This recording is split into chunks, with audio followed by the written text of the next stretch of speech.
Welcome back to the Nurturers Pod. We're super excited for our guest this week. We got Oliver, the founder of ShopSwap, building out the platform for D2C partnerships, and just really excited to have you here, man. How's it going? Dude, so excited to be on here, Zach. Can't wait to talk about ShopSwap. Can't wait to talk to you about all D2C partnerships that we've been enabling on our platform. Just really looking forward to this conversation. No, absolutely, man. And you said you're calling in from London to London today, is that right? Yeah. So actually, we have our teams all over. I run a remote team right now. I have one of my co-founders in Austin, Texas. My other one in Toronto, Nice. actually, in Canada. Then the rest of the team all over. We have our tech team in Nepal, product designer in California. So really, we're as remote as it comes right now. That is Yeah, insane, man. You guys are really touching like all parts of the globe. That is incredible. that's How what I how want by the how are end of the things year. going? Yeah, dude, that is incredible. I love it. Dude, so you're telling me a little bit before you guys are in the process of just getting fundraising, getting things off the ground and going. Tell me a little bit more about that. Like I've never gone through that process myself. So just curious to hear like what your day to day is looking like as of now. Yeah, I'll probably just give you a little like background on what ShopSwap is and what we're trying to do. And then I'll explain exactly Absolutely. how the process is going on right now. So what we're trying to achieve at ShopSwap is that we're trying to enable D2C partnerships for purpose-driven brands right now. So anything for better for you brands, ESG-driven brands, underrepresented founder brands, we're just trying to ensure that these brands can make more effective partnerships. So anything from giveaway campaigns, gift with purchase campaigns, cross promotions on each other's social media channels and email lists. We have it all at ShopSwap, and that's what we're trying to build. We launched March, so just like the end of March, about maybe a month and a half ago right now. We have 102 users on board, and we've made about Wow. 17 to 18 active partnerships and around 48 active partnership requests right now. So the signals are there. We have the brands on board, and they are very eager to make partnerships right now. In terms of day to day, we've just started fundraising for our pre-seed round. So this is a great time to speak to you. My day to day is pretty much between two different activities right now, either speaking to investors or potential investors, or speaking to just D2C founders about some of their problems and how we can actually make our platform much more valuable to them over time. So it's just trying to manage both those sides of the equation and then try and feedback everything that I've learned to the team as well. And I've the support of my great co-founders as well, who've really supported me a lot on this mission. Dude, that is incredible. And how big is the team right now? Just curious. We're like it's rough to say because we have a lot of part-time work as well, but there's about 11 of Gotcha. us that are committed to this mission. We're trying to build as Okay. capital efficient a business as possible. We've already raised around $300,000 in angel funding right now. Now we're just going for a pre-seed round, and yeah, we have a really committed team. Three co-founders that I mentioned before, just touching on Austin, Texas, and Canada, and it's going well so far. The people we work with are just so committed and really in it for the mission. Dude, that is incredible. And honestly, I am a huge fan of this space. That was the first thing that kind of stood out to me when looking at your profile, man, is just how passionate you are about D2C and helping those brand owners. And I feel like everyone just has such a unique story to tell on how they're able to get their feet off the ground and going and being able to power and help those brands accomplish what they need to scale and grow. I think is incredible. So I'm already a huge fan of the brand and what you guys are trying to accomplish. I think it's awesome. So yeah, man, no, that is amazing. So did you grow up in London then? You're from there? Dude, so I grew up all over. I Okay. like, yeah, my parents moved around a lot when I was a kid. So I grew up in the States for a bit. I was born in Switzerland. My mom's actually from the States, so she grew up in Ohio. I moved to Virginia, was living around the DC area for a bit. Then my dad's from Lebanon, so he wanted to move back to the Middle East. We moved to Bahrain and then Dubai, and it was just really a move from everywhere. Went to university in Scotland, so like as if my accent couldn't get any more messed up than it is right now. And then I moved to Yeah, London straight afterwards because like I fell in love with a girl from London, so there's nothing much I could do there. And then there you I've go, just been man. here ever since, really. But like My whole family's in the States as well. Unfortunately, my accent isn't much English. It isn't much American. It's very difficult to distinguish. But it really helped define who I was over time. And yeah, going back to your point before as well on like the passion in the space, that definitely came from just my previous career and a lot of the time I spent in the agency space as well after my university days, working with these brands, seeing the problems they had and how there wasn't a real solution coming out post 2020 when ad prices were just going through the roof and there was just so much competition in terms of new brands coming out there. And yeah, that's a bit about like some of my background and story as well. We could dive deeper into that if you want.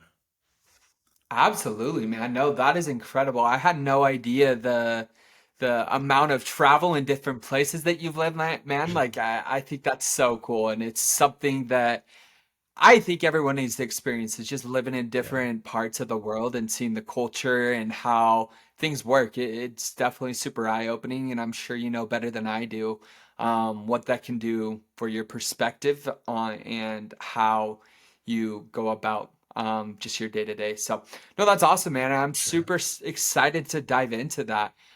So I guess yeah, let's just go ahead and do it. So where did you were you hopping around from school to school then when you're going through like high school, or were you in one place for the entire your entire high school experience? Hopping around. I was hopping around, and like it's really interesting what you say about making like when you move around, your perspective changes. I think it's a double-edged sword in a lot of cases. In terms of like growth and perspective, you definitely get a lot of it, especially as you're meeting new people, you're meeting new cultures. But like when I was 10, I was pretty much a full-on American boy. Like I didn't know anything outside of like Virginia, DC, you know what I mean? And then my parents moved to a small island in the middle of pretty much nowhere in the Middle East, and I went to a British Mhm. school there, and you get a huge culture shock. Like perspectives definitely change. Obviously, past tense, I could look back on it and I could say, great, like I learned a lot, and there's a lot of perspective and growth that was gained from that experience.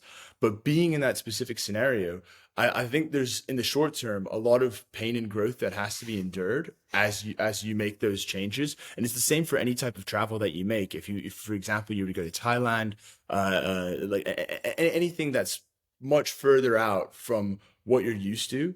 The past tense, you could always talk about perspective and growth, but you actually really need to live it, and be there in the present as well. Which there is a lot of hardships that come with that.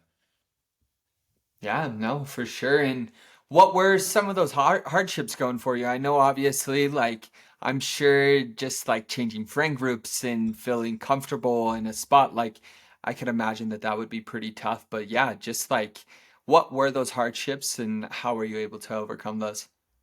Yeah, I think you hit the nail on the head with like in terms of changing friendship groups, in terms of embracing new cultures, and in terms of just like meeting new people. Always, you don't have a real base. You don't have probably old friends that you'll always be around as well. But I think what that does do is help you a lot later in life, especially as you go through business. You're not afraid to pick up a cold email or a cold call from someone. You're not afraid to break the ice instantly and have those conversations with people that you might not always have. People may be a little bit more they may refrain a bit from having those conversations and opening up. So that's definitely been an advantage later on in life. But those were definitely some of the difficulties early on.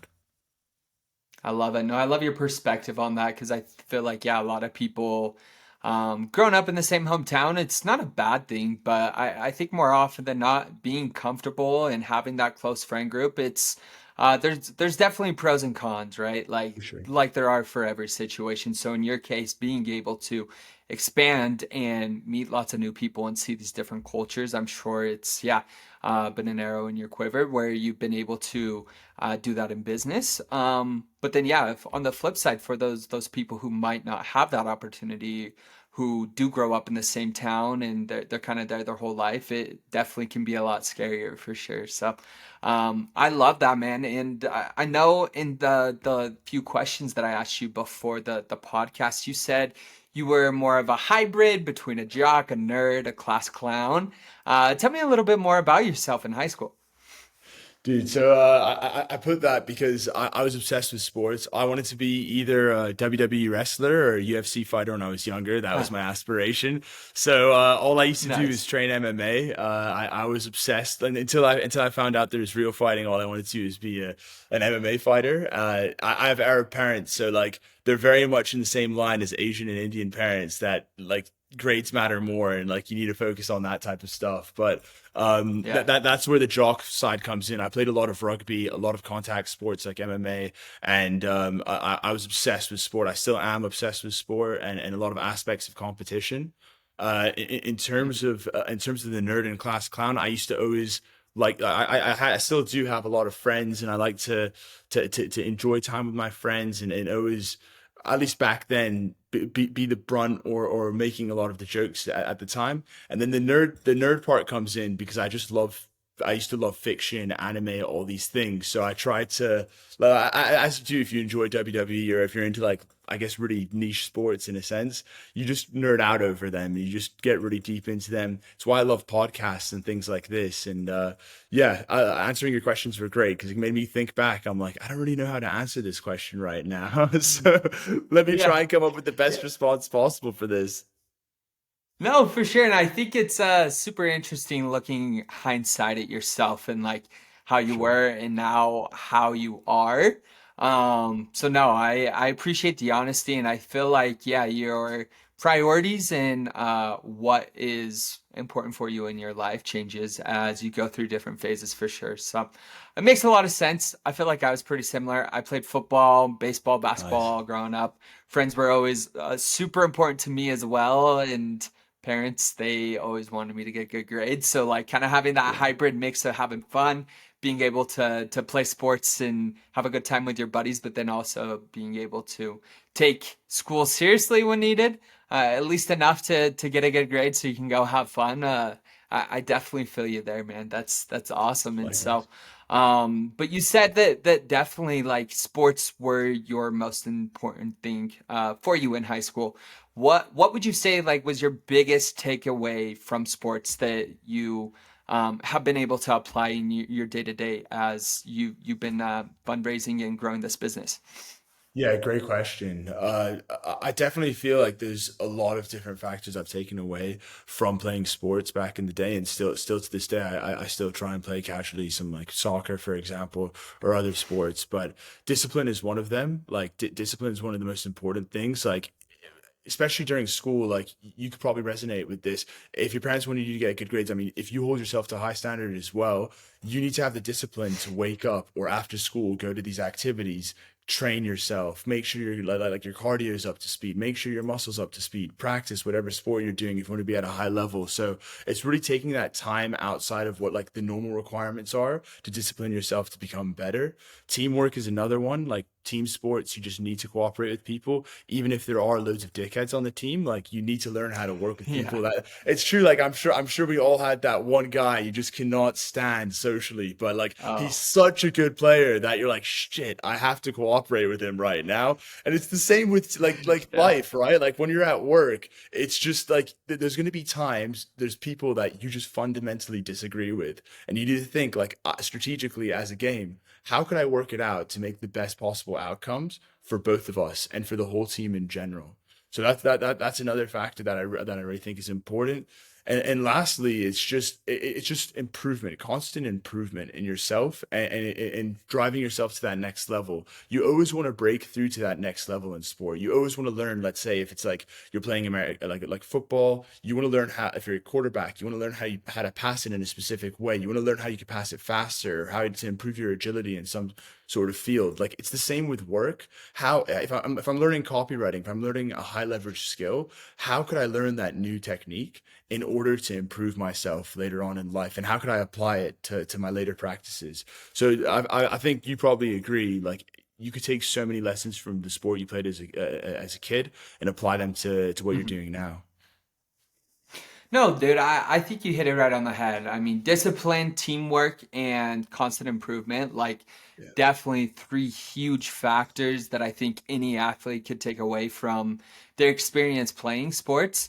I think those are such great and important things that, yeah, you can definitely apply into your day to day now. Honestly, dude, I think I probably resonate with the teamwork one the most. Just, yeah, I think in life, like you're gonna have people that you're gonna have to work with that sometimes you're not gonna see eye to eye. They're gonna be super talented people, but you're gonna butt heads every once in a while. And so For being sure. able to figure out how to work with that person and how to be successful, having that long-term vision in mind, I think is super powerful, and that kind of leads you to those next things, being able to scale, grow, and improve those skills, and having the discipline to do it. So, no, dude, I love sports, and I think I don't know. At least for me, I think it definitely gives you just that competitive advantage in the workplace, like where you've been able to compete at a high level for a majority of your life, just growing up and stuff. Like being able to take that same mentality and those same aspects to the workplace, I think just yeah, definitely gives you that advantage. And so I love sports. I'm still super passionate about it. I love watching and going to games and having a good time. So yeah, no, I Who think do you that's support? super, What's your super favorite cool, man. sport?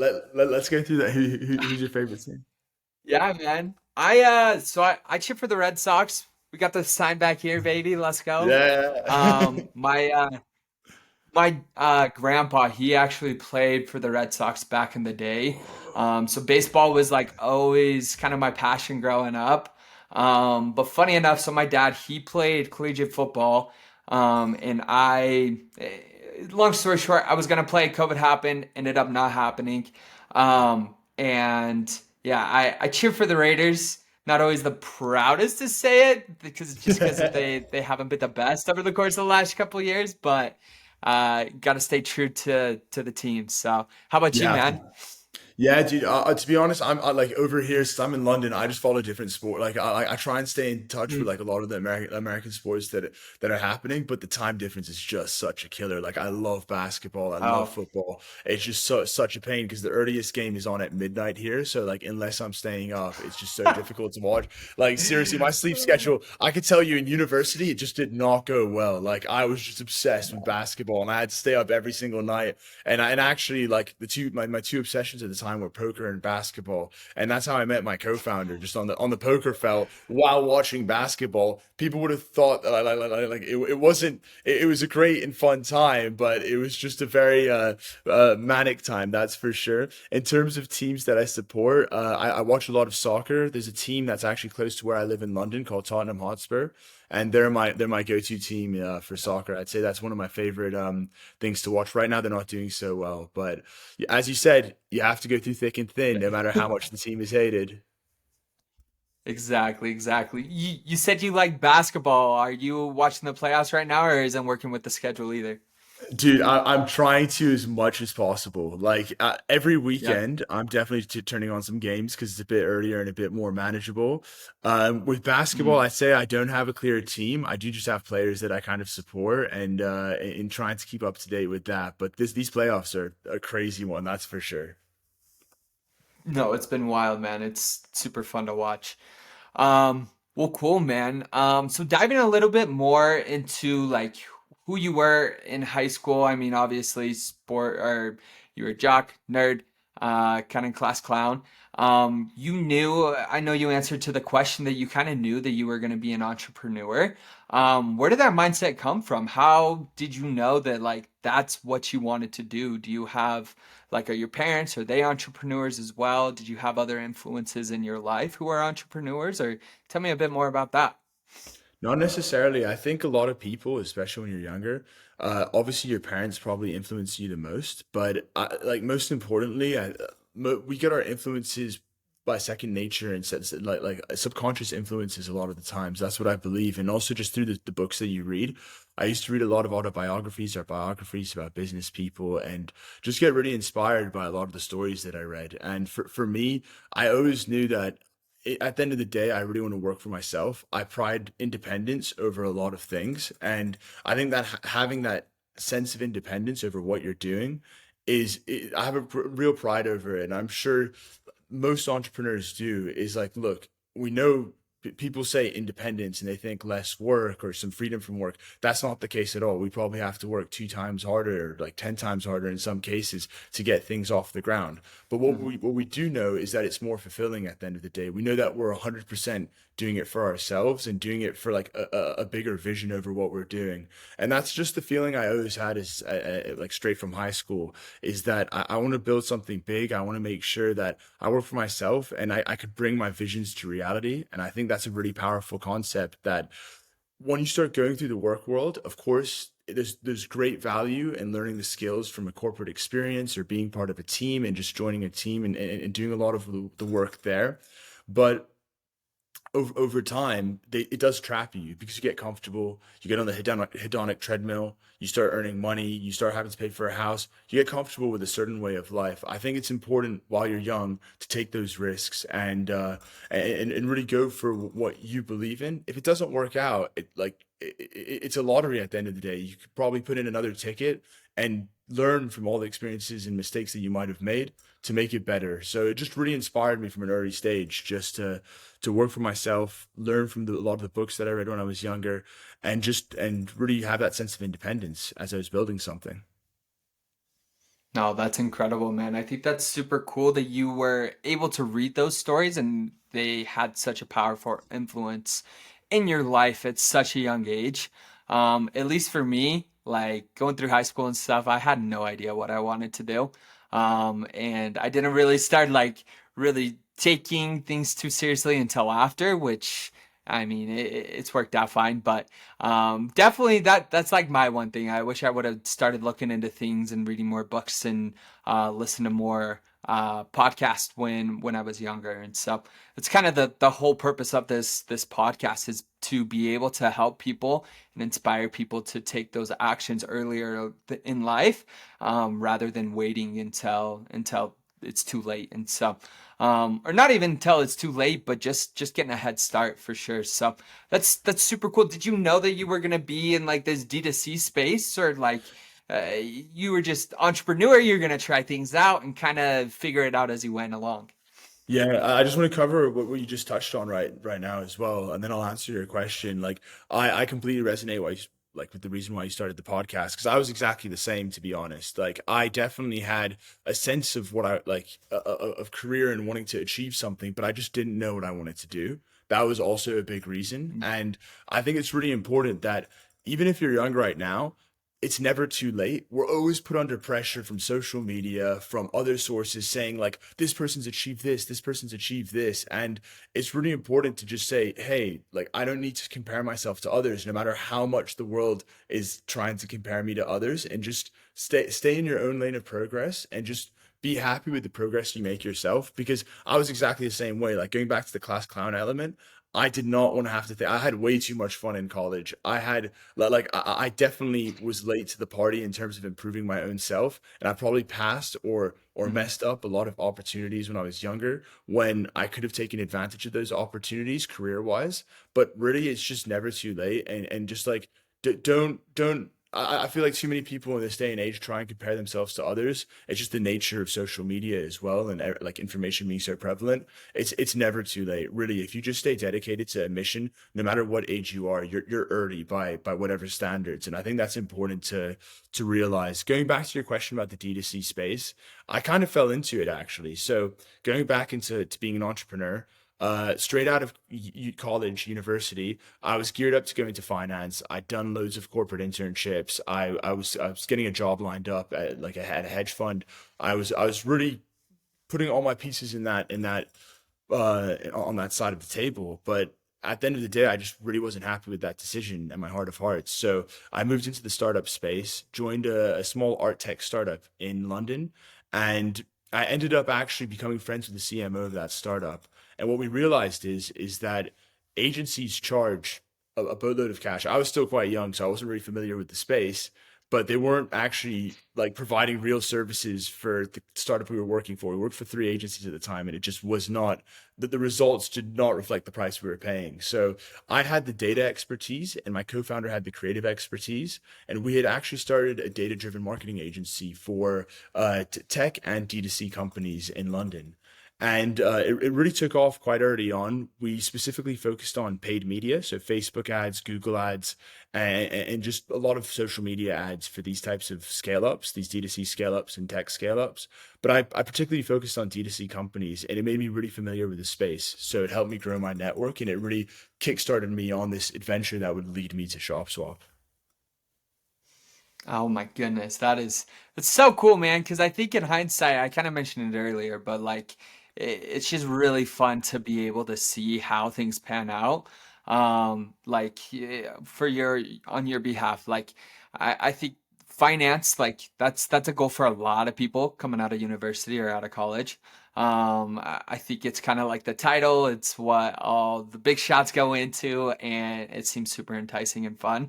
So yeah, just kind of seeing how that mindset that you had going into finance, how it translated going over to this agency, and how you guys were able to pivot and create this own agency based off of the different things that you were already seeing within the business, and turn that into a business for yourselves. Like it's super cool, and obviously you're doing what you're doing now. So it's really fun to be able to see that. But I think at least my biggest takeaway from that is try lots of different things. You Yeah. need to be able to experience and see what those things are like, to find out what you're passionate about and what you love. I know I kind of fell into the D2C space as well. And it's been incredible. Like I said, I love hearing about these different stories and how brands are able to get off the ground. I think it's super fun, and it's super interesting. Like it's exciting to me. And so it sounds like it was kind of a similar thing for you, just falling into the agency and seeing the different opportunities from within, and building off of that. Like I just think it's really cool, man. So that's awesome, and keep doing what you're doing. I think it's great. Thanks, dude. Um, Absolutely. And I know kind of your last thing that you said, I know you mentioned earlier in the podcast, but just being able to focus more on high leverage skills at an earlier age. You don't always need to be having so much fun, right? Elaborate a little bit more on that. What high leverage skills would you suggest for someone young, just like trying to start their career to take a look at and learn? Yeah, I mean, we're going like let's go back to what we mentioned before.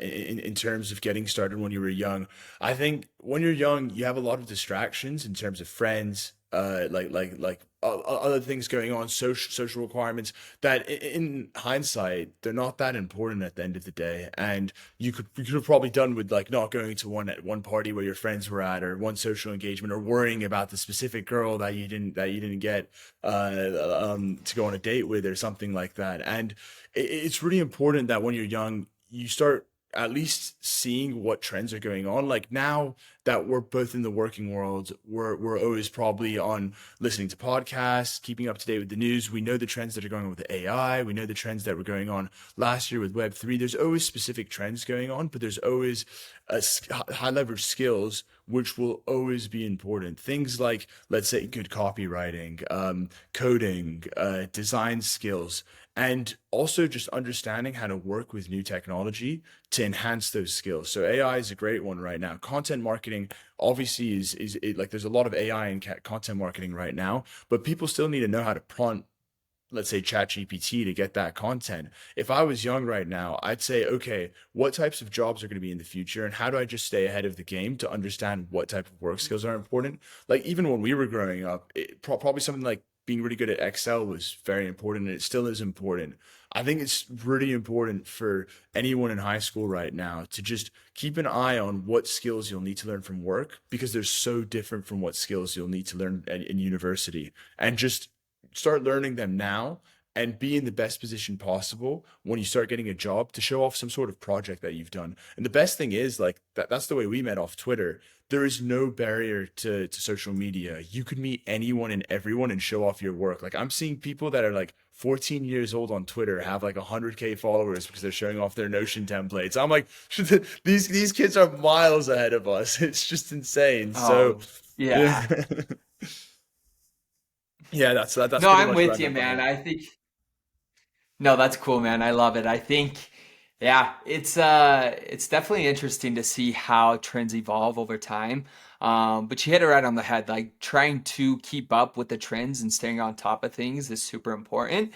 And yeah, AI is huge right now. I think being able to write prompts to generate content or scripts or whatever the case may be that your company's needing or your business, that's gonna be huge. Like I think legit there's gonna be titles that are AI prompt generator or writer or whatever here in the near future, right? Just knowing that skill is going to be so beneficial for the future. And yeah, I would say a majority of the jobs that are out there right now, for me, even in high school, they weren't a thing. So the workplace and the different industries are always evolving.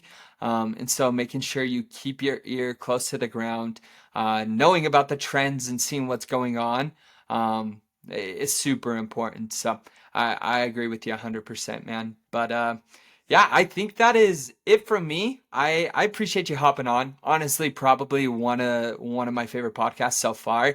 Your energy's been great, man, and I am definitely rooting for you and the ShopSwap team. Super excited to see what happens with you guys, man. Yeah, I super stoked.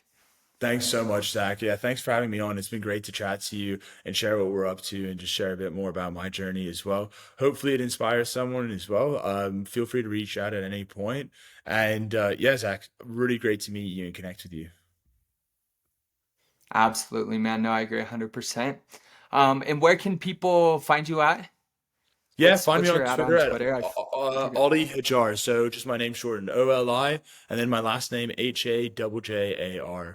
That's my handle. And then Perfect. also just feel free to send me a DM. O is open. That's how I met Zach, and that's how I meet a lot of friends on Twitter as well. And then also on LinkedIn. I use LinkedIn and Twitter primarily just to contact people. So feel free to DM me anytime. Perfect, man. I love it. Well, I appreciate you. We'll keep in touch. Have a good Sweet, one. Zach. Thanks. Thanks so much for the time. Bye. Yep. Bye.